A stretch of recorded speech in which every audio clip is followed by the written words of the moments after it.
Well, gang, my internet's been out all week, so as best I can discern, the FBI hired 70,000 IRS agents to raid Mar-A-Lago for the yellow Daredevil suit while a rogue gunman landed in Taiwan to upload a deepfake of an Anne Heche car accident. That's about all. Peace out. Science fiction terrified, gonna take the future back. Crack the sky.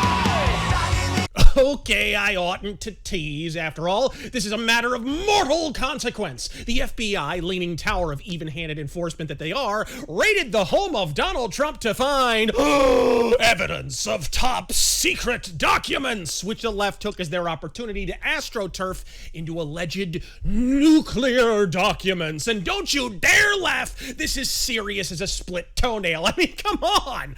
Would the government lie about WMDs?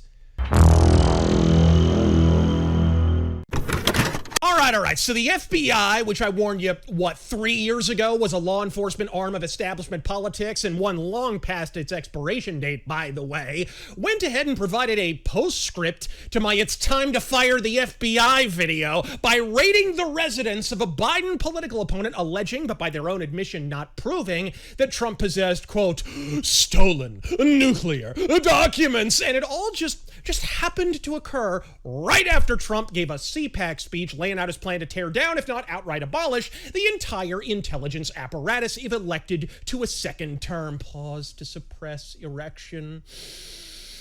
And we're good. Look, am I the only asshole who's actually going to ask what in the fuck Trump would even want with nuclear documents? What is he building, a radioactive tanning bed? Appropriately, this entire story fucking glows. So let's break it down. The FBI is a fucking feared that Trump checked out top secret documents legally, meaning while he was president. And then the FBI, for no immediately identifiable reason, waited, conveniently enough, 2 months before a fucking election to check Trump's library card and notice he plumb forgot to return his L. Frank Baum books. Well, gosh, can we build a hutch for the rabbits, George? Look, even people on the right really took their eye off the ball here. Everyone's talking about planted evidence, and well, they should with an FBI as ideological as this one, but the greater question is why the theatricality of a fucking raid? This ain't even almost how retrieval of top secret documents works. How do I know that? Because if these accusations are factual, this wouldn't be the first time in your lifetime or mine that top secret documents were swiped or even destroyed by former politicians with the full knowledge of the federal fucking government. What if they're projecting at present to their willing mouthpieces in the alphabet media? The US government doesn't exactly have an unblemished record of being sticklers for secret document safety.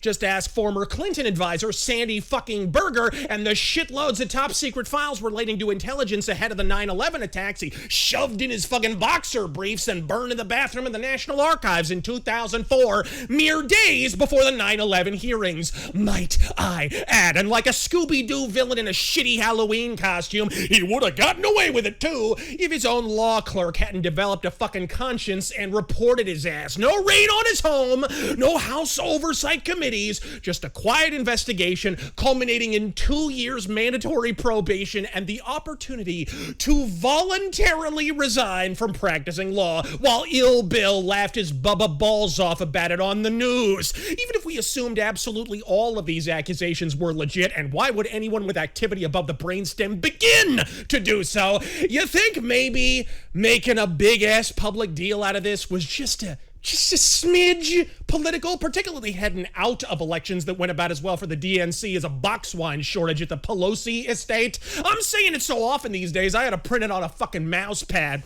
But fuck you, I was right. The FBI are not a law enforcement agency. They're not even an agency. They're an agent. Specifically, an agent of establishment authoritarianism. At best, they pluck a Pablo Escobar out of his Central American murder fort once a damn decade so they can pose for photos in front of a motherfucking Matterhorn of cocaine and pretend they did a single fucking thing to prevent the thousands of deaths authored by same. And at worst, They're working for fucking Pablo. As I said in my earlier rant entitled, "It's Time to Fire the FBI," this was meant to be a temporary agency. One any president possesses the power to magic wand away with a single executive order, in fucking fact. Though in Kamala's case, that magic wand usually has 3 speeds. See, the organization that would ultimately become the FBI was formed in the early 20th century as an ad hoc horseshit foundry to deal with the rise of street crime and ultimately with the ascendance of the mob. Yet somehow, some way, even after Al Capone was busted for tax evasion, the one thing we all agree wasn't a crime, the FBI didn't ride into the sunset secure in the knowledge they'd fulfilled their original mandate. No, sir.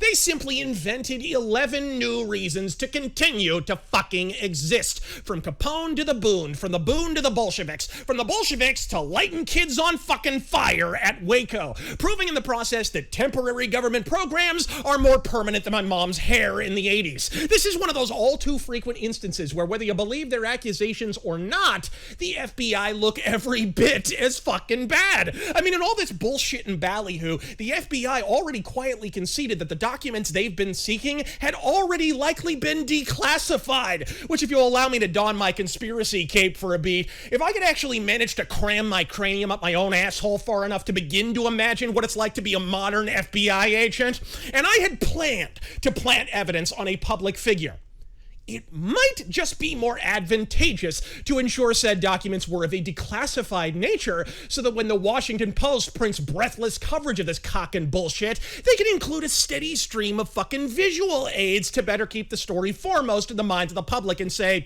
a contentious midterm election cycle the Democrats are projected to be righteously fucking shit-hammered in?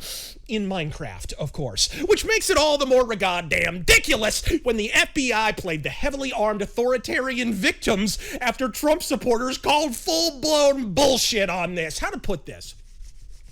Ah, yes. I would trust Ted Bundy at a sorority pledge. I would trust Nick Fuentes at a feline preserve. I would sooner trust Ezra Miller with the only lighter in an underage crack house before I trusted the FBI to tell me the time. Fuck you! I was right, and God fucking speed!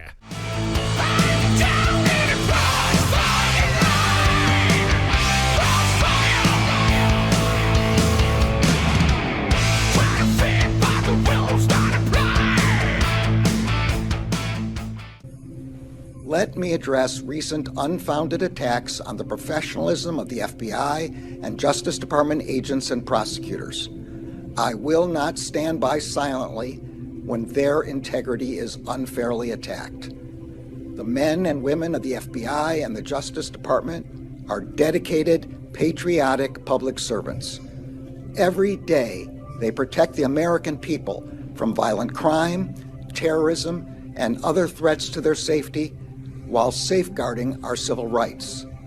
They do so at great personal sacrifice and risk to themselves. I am honored